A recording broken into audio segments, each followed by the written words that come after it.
Sean todos bienvenidos a un nuevo capítulo de Fútbol Argento. Nos encontramos en el capítulo número 16 y estamos en un periodo de transición del mundo del fútbol porque muchas de las ligas europeas, o mejor dicho todas las ligas europeas, aún no han comenzado. El fútbol argentino sí ha vuelto la Copa Libertadores y la Copa Sudamericana, pero como sabemos faltan todavía un par de semanitas para que se disputen los primeros partidos de ida. Están los Juegos Olímpicos también, entonces estamos en una época de fútbol de transición, por lo que yo no sabía para qué lado apuntar este episodio de este podcast, porque como saben hablamos de la actualidad del mundo del fútbol, sobre todo lo que rodea a Argentina principalmente, y si bien fútbol estamos teniendo un montón, porque de hecho hay fechas entre semana, hay un montón de partidos, los partidos de por sí de la liga no solo que por ahí no tienen tanto tinte importante, por ende se hace difícil analizarlo, sino que recién está comenzando la liga, entonces los equipos se están adaptando, todavía no cerró el mercado de pases, por ende están llegando refuerzos, los que siguen en competencias internacionales tienen un poco la cabeza puesta por ahí, los que siguen en Copa Argentina, hay muchos casos, el caso de Boca, que están aislados, otros equipos con varias bajas por COVID, entonces prefiero esperar un poco antes de meterme de lleno con lo que es el torneo de socios, que así es el nombre que tiene esta nueva liga, por fin una liga de 26 equipos en el fútbol argentino, una breve introducción, pero no vamos a hablar de esto, porque les comento lo que vamos a charlar en este episodio. Primero, no tenía pensado hablar de la selección argentina de fútbol, de los Juegos Olímpicos, pero después de ver los 3 partidos, de analizar el contexto en el que se disputaron los Juegos Olímpicos, obviamente, de las prioridades que tienen los clubes, los jugadores, me dio ganas de hacer un breve descargo. Como ya vengo diciendo, los pueden ir a leer siempre en Línea de 3, que es una página que tengo con 2 amigos más, tanto en Instagram como en Twitter. Solemos hacer descargos de los partidos, análisis, post partido, en la previa, así que pueden ir a leerlo ahí, pero también lo quería hacer un poco oral acá en este espacio del podcast, así que vamos a empezar por eso. Como saben, y si no saben los pongo al tanto, la selección argentina había clasificado a los Juegos Olímpicos y estaba en un grupo bastante accesible, parecía, sobre todo por los nombres, tanto Australia como Egipto parecían ganables y España parecía el candidato a quedarse con el primer puesto, sobre todo por los nombres y por la lista que armó España, repitiendo un montón de jugadores que venían siendo titulares en la Eurocopa en la selección mayor. Entonces se sabía que la selección española era la candidata, pero Argentina parecía asomarse como una posible segunda bastante cómoda. Como sabemos, esto no sucedió así. Argentina jugó, me atrevería a decir, mal los 3 partidos, o al menos no jugó como podría jugar por el tipo de jugadores que tiene y por el potencial de los apellidos que llevó el Bocha Batista a estos Juegos Olímpicos. Argentina dejó una imagen bastante pobre en toda la fase de grupo, jugando verdaderamente mal, o al menos no acorde a las posibilidades de los jugadores, ni al potencial, ni a las características de los jugadores, ya sea por cómo se planteó el equipo, por cómo se paró en cancha, por las intenciones que tuvo. Ninguna de estos fueron acordes a los apellidos que uno podía ver en un once titular, que si bien sabíamos que no estaban la mayoría compitiendo en la élite, y los que estaban compitiendo en la élite no vinieron a los Juegos Olímpicos, así como tampoco los clubes quizás no prestaron a los jugadores del fútbol argentino que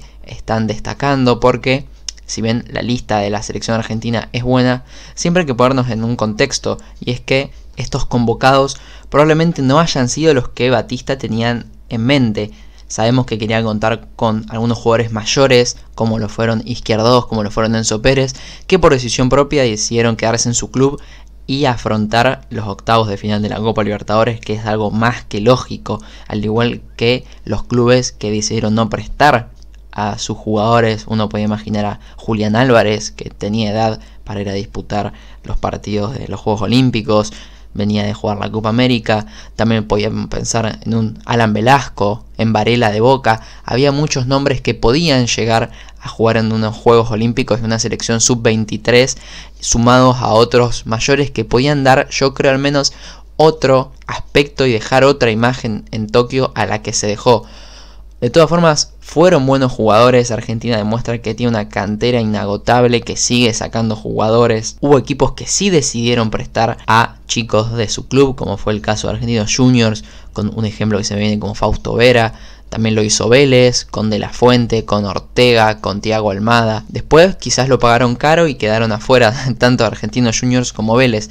pero me parece que el error principal es por parte de Conmebol de superponer los partidos de Juegos Olímpicos con los de la Copa, tanto Libertadores como Sudamericana, porque fuimos, no sé si el único, pero el resto de ligas o de competiciones continentales no están disputándose. Entonces no solo lo sufrió Argentina, lo sufrió por ejemplo Brasil también, que si bien pudo clasificar con bastante tranquilidad y tiene unos nombres más importantes, recordemos que está Dani Alves, que está Richarlison, entre otros, también está disputando la Copa Libertadores, y es entendible de que el potencial podría haber sido mejor porque sabemos la calidad de jugadores que tiene el fútbol brasilero en sí, y probablemente también los equipos no hayan decidido ceder a sus jugadores o los jugadores hayan preferido quedarse en su club. Por ende, lo que yo decía en la publicación que redacté para la página esta que les comento era de que Argentina debería volver a poner a la selección de fútbol como la prioridad, que lo sientan así tanto los jugadores, los clubes,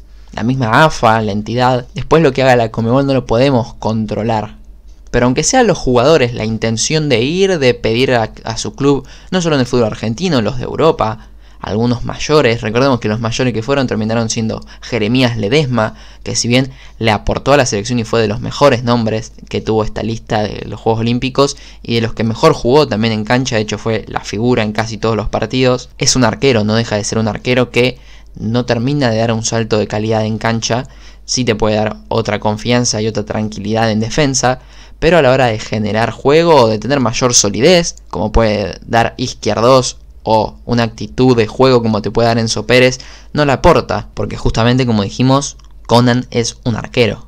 Después sí se puede analizar y criticar el uso de los jugadores que sí accedieron a ir o que sí tuvieron la posibilidad de ir a los Juegos Olímpicos. Yo creo que de mitad de cancha para adelante, si bien la cantidad de centrodelanteros fue un poco escasa, uno leía los nombres de la lista y veía a Pepo de la Vega, a Ezequiel Barco, a McAllister, a Thiago Almada, a Adolfo Gaich, e imaginaba una selección que al menos generara situaciones. Esta selección argentina generó 2 o 3 situaciones contadas en total entre los 3 partidos que disputó. Los 2 goles que metieron fueron de pelotas paradas, de centros. El volumen de juego fue muy pobre, la idea fue casi inexistente. Y una vez que contás con los jugadores que contás, más allá de que no te hayan prestado los que vos pretendías, tenés un potencial para al menos armar la misma idea que planteabas en tu cabeza con los otros nombres y plantearlos con estos, porque si bien pueden ser de una calidad un poco inferior, son buenos apellidos y son de los mejores que han sacado el fútbol argentino en el último tiempo. Thiago Almada tuvo muy pocos minutos, Adolfo Gaich que por ahí no se sintió cómodo, no lo abastecieron como lo debieron abastecer. Sabemos que es un jugador que aunque sea le tire centro, puede complicar al rival.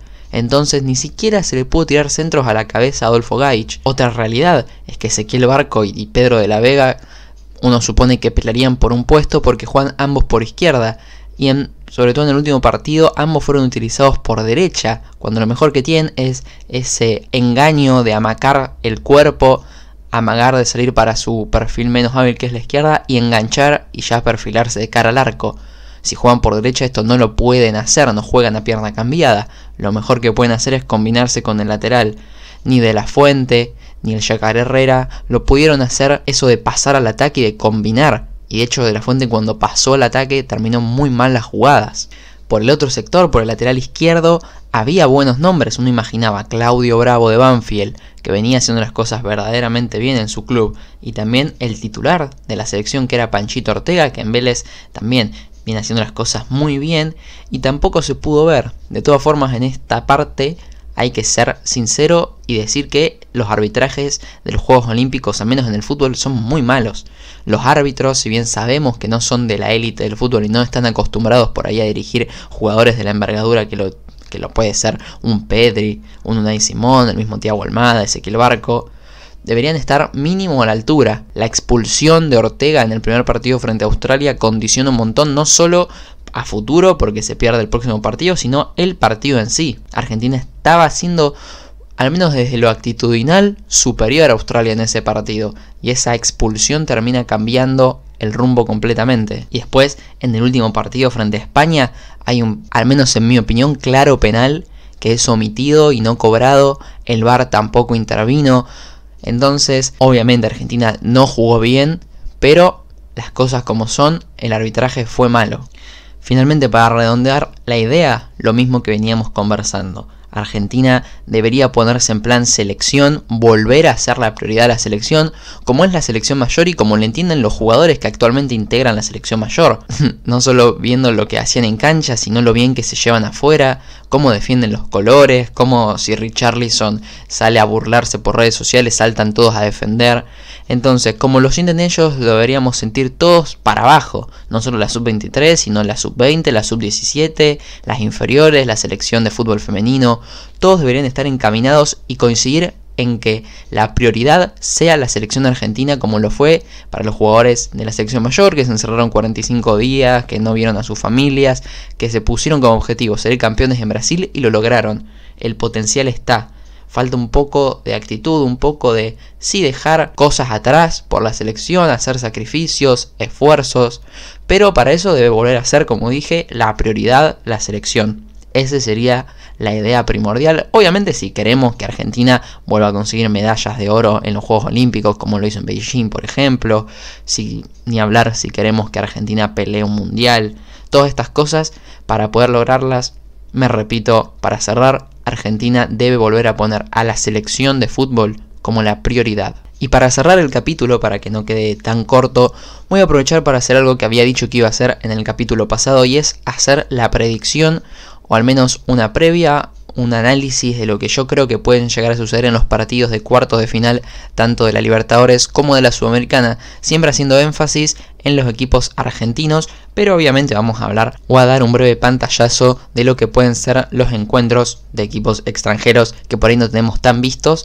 pero hablar de cómo llegan, de a quién vemos como favorito, así que vamos a meternos con eso para completar este capítulo número 16. Para comenzar vamos a meternos primero por la Copa Libertadores, vamos a hablar de los 4 partidos que tenemos de Copa Libertadores en unos cuartos de final con muchos nombres brasileros. De hecho, se puede dar que a semifinales lleguen 4 brasileros.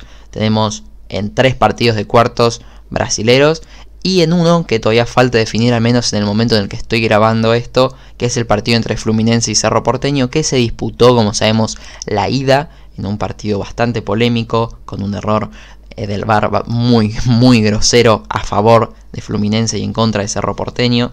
Vamos a ver si vuelve a suceder esto en el partido de vuelta, que todavía está pendiente, es el último que falta jugar de octavos de final, y ya espera Barcelona de Ecuador, que como dijimos en el capítulo anterior le ganó a Vélez, así que ese partido es el del que todavía no vamos a poder hablar porque sabemos que Barcelona de Ecuador es un rival muy complicado.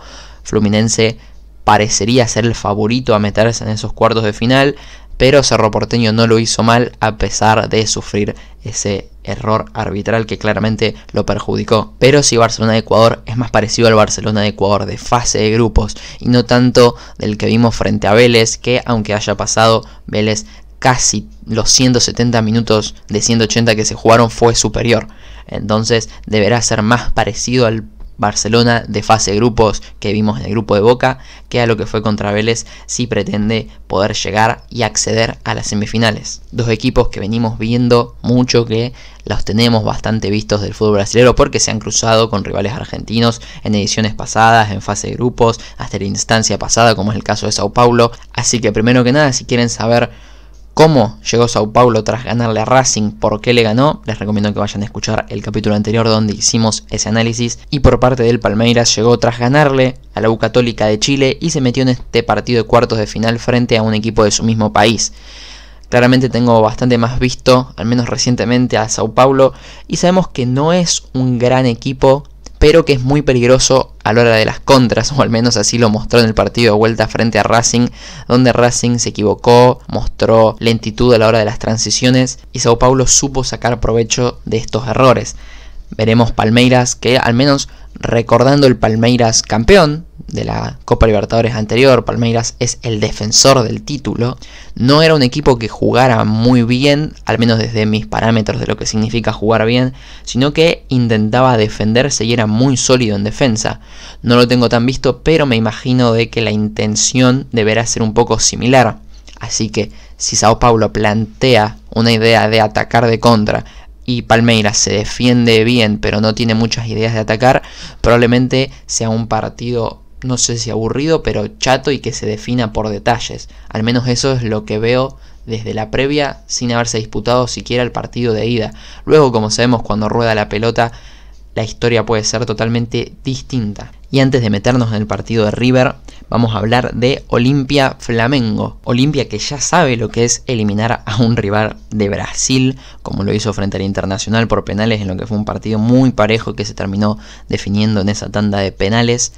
Y Flamengo, que lo tenemos visto del partido Defensa y Justicia, donde se mostró bastante sólido y contundente, sobre todo efectivo, con un buen arquero. Entonces uno supondría que es el candidato para pasar frente a Olimpia. De todas formas, Olimpia al Internacional, que no es el Flamengo, pero que es un equipo de Brasil y complicado. El equipo paraguayo le hizo partido y le ganó y lo dejó afuera. Por eso no hay que dar por muerto al equipo de Paraguay. De todas formas, se va a disputar la ida de local. La vuelta en Brasil suele ser complejo. El Flamengo de local ya demostró la capacidad de autoridad que tiene frente a su rival. Por eso yo lo imagino al Flamengo enfrentando al ganador del partido entre Barcelona de Ecuador y Fluminense o Cerro Porteño. Después, como voy a decir varias veces, me parece en esta parte, el fútbol dirá. Y ahora sí, para cerrar con los partidos de cuartos de la Copa Libertadores, vamos a hablar de lo que es el partido de River frente a Atlético Mineiro. Son dos equipos que tenemos muy visto. River, porque estamos en constante contacto por los dirigidos por Marcelo Gallardo, y Atlético Mineiro por lo que lo vimos frente a Boca. Entonces, teniendo en cuenta lo que conocemos al River de Gallardo y lo que vimos de Atlético Mineiro en esa serie frente a Boca, ¿qué podemos deducir? Es que River es candidato. Porque Atlético Mineiro frente a Boca no jugó bien. Y es un Boca que, como venimos viendo, tampoco juega bien. Entonces uno supone que no solo no jugó bien Atlético Mineiro, sino que mereció perder, quizás. Y sabemos que Boca no está pasando un buen momento desde lo futbolístico. De todas formas, pudo imponerse. Desde lo actitudinal, desde lo psicológico, desde el resultado. Aunque no terminó sumándose los goles al marcador.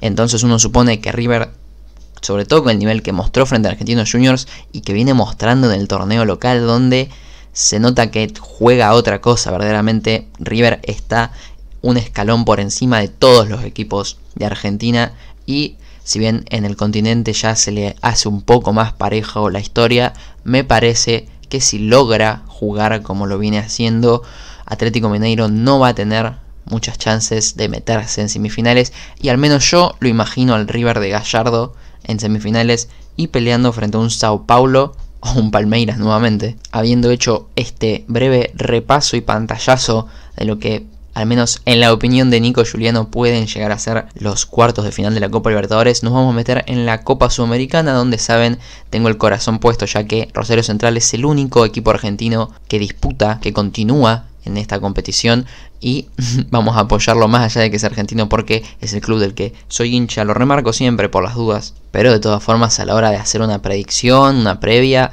hay que ser objetivo e imparcial, y sabemos que va a ser un partido difícil frente al Bragantino de Brasil. Pero vamos a meternos primero por Sporting Cristal, que clasificó agónicamente frente a Arsenal, y Peñarol, que viene de ganar el clásico uruguayo y siempre tiene peso su nombre en las competencias internacionales.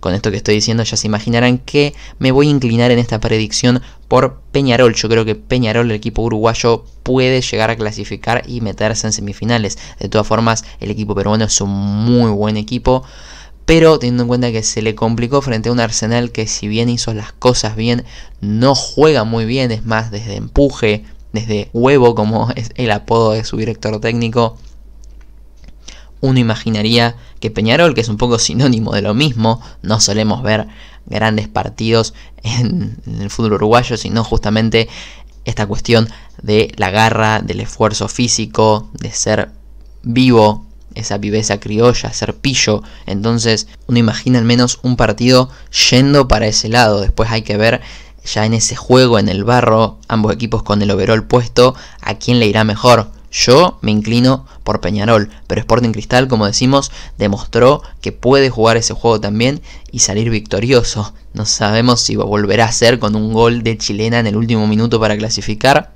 pero que le dará pelea. Así que si puede aprovechar todas estas cosas, quizás puede complicar al equipo uruguayo. Pero como digo, mis fichas están puestas en Peñarol. Y ahora vamos a hablar de Liga de Quito frente a Atlético Paranaense. Liga de Quito que para mí es el candidato de esta Copa Sudamericana. Primero porque viene de eliminar al candidato que era Gremio. Al menos candidato por los nombres que tenía, por el temor que le generaba a todos los otros equipos que competían en esta competición, valga la redundancia. Pero segundo por cómo juega, demuestra que juega muy bien y que no se achica ante ningún rival y en ningún escenario. Recordemos que clasificó en la cancha del Gremio, en la arena do Gremio en Brasil, pasó por diferencia de gol, está bien, pero logró meterle 2 goles a Gremio en Brasil, no se dejó intimidar por todo este contexto que nosotros hacemos énfasis. El equipo ecuatoriano no le importó, hizo su juego y se metió en cuartos de final, y le toca enfrentar Atlético Paranaense, que viene de imponerse con muchísima autoridad a América de Cali, con un global de 5-1 muy abultado. Es un equipo muy eficaz, muy sólido, muy contundente. Obviamente en ataque ya te lo dice un poco el resultado, pero me parece que Liga de Quito le va a poder hacer partido. Acá no sé si me animo a dar un ganador, porque Atlético Paranaense es un buen equipo, es un equipo brasilero, pero como dijimos, el equipo de Ecuador ya demostró que no le tiembla el pulso en estas instancias definitorias, y menos si se juega en Brasil. Así que creo que va a pasar Liga de Quito. De todas formas, teniendo en cuenta que mi equipo está en esta competición, yo siempre voy a querer que pase el menos bueno, vamos a decirlo así. Pero en mi cabeza imagino un partido con un muy buen nivel de fútbol y que también se va a definir por detalles. Esta vez no porque los dos intenten defenderse más de lo que busquen atacar o busquen jugar de contra, sino al contrario, porque van a proponer e intentar imponer desde el juego ambos equipos. Por eso la disputa será ver quién consigue esto. De todas formas es un partido de vuelta, por lo general en la vuelta ya juegan con que se conocen, con un resultado previo, con la diferencia de gol, que por ahí sea la última vez en una Copa Libertadores que existe. Por ahí decidimos no hacer lo que está haciendo Europa de quitar esta regla y mantenerla por los tiempos. Son cosas que desconocemos. Lo que sí sabemos es que va a haber un muy buen partido de fútbol y estaremos atentos para ver quién se mete en las semifinales de esta Copa Sudamericana. Recordemos que este partido y el anterior están de un lado del cuadro, y del otro lado del cuadro se encuentra el único argentino que continúa en la competición, y además el partido del que vamos a hablar ahora, Libertad frente a Santos. Yo creo que son dos rivales que uno puede imaginar en su cabeza como campeones también. De todas formas, el Santos no viene jugando bien, lo vimos frente a Independiente. Independiente fue más que el Santos. João Paulo, que es el arquero justamente del equipo brasilero, tuvo un desempeño increíble y es un poco la explicación de por qué Independiente no está en cuartos de final y sí el Santos de Brasil. ¿Qué sabemos de Libertad? Libertad compartió el grupo con Newell's, por ende también lo tengo bastante visto, y justamente no es un equipo ni con mucha solidez defensiva, ni que busque tener tenencia de pelota todo el tiempo, pero que en ataque es muy contundente, tiene delanteros muy rápidos, también te puede ganar de cabeza. No sé si es el equipo candidato en este partido, pero el Santos tampoco está haciendo las cosas muy bien. Por ende, acá en este partido tengo como una sensación de que recién vamos a poder imaginar quién va a pasar cuando ya haya terminado por lo menos el primer tiempo del partido de ida. Ahí veremos cómo está el panorama, pero imagino un partido muy a la deriva, como que no va a importar mucho la previa, sino que lo que pasa en el campo, obviamente que esto importa lo que pasa en el campo en todos los partidos, pero al menos que desde la previa, los que nos gusta analizar o prever o idealizar cómo puede llegar a ser el partido, no tenemos mucho material para alimentar justamente este escenario que creamos en nuestra imaginación de lo que puede llegar a ser este partido. La realidad es que si me tenés que preguntar a quién prefiero enfrentar, solamente por la mística del equipo brasilero prefiero enfrentar a Libertad, pero nuevamente prefiero que pasen en todas las series el menos bueno. Y por parte ahora sí del partido entre Bragantino y Rosario Central, mejor dicho, Rosario Central y Bragantino, ya que el primer partido será en Rosario y la vuelta será en Brasil. ¿Qué creo que va a suceder? Al menos desde mi opinión, yo creo que Bragantino, Red Bull Bragantino, el equipo brasilero, es un buen equipo que viene a dejar afuera Independiente del Valle, que sabemos también la clase de equipo que es, sobre todo que se ha hecho en estos últimos años en el continente sudamericano, el peso que tiene el nombre Independiente del Valle en la Copa Libertadores, ya supo ser campeón de la Copa Sudamericana. Entonces que Bragantino venga a dejarlo afuera y con la autoridad que lo dejó afuera, porque ya el partido de ida fue muy contundente y el de vuelta aún más. Uno imagina que este equipo de Brasil puede complicar verdaderamente a Rosario Central, que si bien hizo las cosas bien frente a Deportivo Táchira, primero que nada tiene un plantel muy corto y está entre la exigencia que demanda el fútbol argentino, porque si bien podría no poner titulares y guardar todos los partidos y apuntar sus fichas a los primeros días de agosto, que es cuando se va a disputar este partido, la realidad es que no está haciendo eso, sino que está jugando obviamente porque no tiene tanto material, porque tiene un plantel más bien corto, donde los refuerzos tardan en llegar, donde tiene bastantes lesionados. Entonces, si bien la prioridad que se sabe que es la Copa Sudamericana, está lidiando con varias exigencias a la vez. Por eso hay que ver primero el contexto en cómo va a llegar Rosario Central. Si llega más o menos en las condiciones que llegó a la vuelta con Deportivo Táchira, principalmente con Emiliano Vecchio en los 11 titulares y en el nivel que lo viene haciendo, esa va a ser la carta fuerte. Lo principal será, obviamente, intentar mantener la valla en 0 en Rosario y luego intentar convertir un gol allá de visitante. Central en todos los últimos partidos importantes que disputó viene manteniendo la misma esencia. Se impone desde el minuto 0 al minuto 90 con su 4-4-2, queda bien parado, con Vecchio generando y abasteciendo a los volantes por afuera, que por lo general suelen hacer buenos partidos y generan muchas situaciones de gol. Acá es donde va a estar el dilema para ver quién pasa. Si Central puede capitalizar esas situaciones de gol, que al menos yo imagino va a generar varias, quizás pase el equipo rosarino. De todas formas, también tiene que corregir la defensa. Central defiende bastante mal. Por ende, si no aprovecha las posibilidades que tiene en ataque y no arregla los problemas defensivos, también imagino a un Bragantino pasando cómodo. Entonces, por esa parte yo creo que esté la clave de aprovechar las situaciones que tengas y corregir la defensa. Central, al menos desde la intención, yo creo que va a intentar imponerse ante el rival que tenga enfrente, no solo teniendo la pelota, sino cortando los circuitos de juego del rival, aprovechando las contras, haciendo jugadas preparadas o estudiadas al menos entre semana en la pelota parada, que es algo que también le hemos visto. Y como dijimos, esperará pasar para enfrentarse a Libertad o a Santos. Por último, para cerrar este capítulo, ya dejando de lado las predicciones, voy a hacer una breve reflexión o una breve opinión sobre lo que creo que significa que una figura como Thiago Almada emigre si es que finalmente se concreta la venta del jugador de Vélez a la MLS, que es algo que parece que está bastante cerca de suceder, con otra figura y otra promesa de nuestro fútbol emigrando a una liga como la estadounidense y no intentando conseguir más minutos en el fútbol argentino, no intentando pasar a River o a Boca, no intentando ir a un equipo de línea media o de segunda división de la Premier League, o sea, de Inglaterra o de España. ¿Qué opino de esto? Me parece una mala decisión por parte de Thiago Almada, me parece mal orientado. No se me ocurre otro beneficio con ir a una liga como esa que no sea el dinero. O sea, obviamente que está en todo su derecho de intentar mejorar su calidad económica, pero me parece que desde el juego no le va a favorecer en lo absoluto a un jugador como Thiago Almada y no le va a ayudar a crecer. Pero bueno, habiendo hecho esta reflexión final que se me ocurrió agregar después, aunque ya había hablado de la selección argentina, porque me parece más allá de la selección argentina, Almada no tuvo minutos, está bien, pero esta es su carrera individual como profesional y me parece que es una de las grandes apuestas y promesas del fútbol argentino, y que decida irse a la MLS un poco que duele y un poco que da que pensar, porque ya son muy pocos los jugadores surgidos del fútbol argentino que buscan o mantenerse en su club, como por ejemplo lo puede estar haciendo De La Vega, aunque no sabemos si se mantiene ahí por falta de ofertas. Yo no creo que a De La Vega le falten ofertas de clubes como Boca o de River o de Independiente, por ejemplo, pero sí no creo que le estén llegando muchas ofertas que verdaderamente le interesen del exterior. Me dolería también bastante que un jugador que, si bien está un poco estancado como Pepo De La Vega, decida también irse al MLS, como lo hizo Barco en su momento, como lo hizo el Piti Martínez, porque me parece que son talentos que se desperdician, que se echan a perder, porque no sé si un equipo europeo mira tanto estas ligas a la hora de comprar. De hecho, yo creo que un equipo europeo mira más el fútbol argentino que la liga de Estados Unidos a la hora de hacer una inversión. Pero bueno, era una opinión que necesitaba dar, que quería expresar, porque creo que es importante Así que nada, si quieren dejar su opinión, ya saben que me pueden contactar por redes sociales, pueden hacer lo que quieran, yo lo voy a estar leyendo. Por mi parte, esto fue todo por hoy, me despido y los espero en el próximo episodio de este podcast que se llama Fútbol Argento. Un saludo.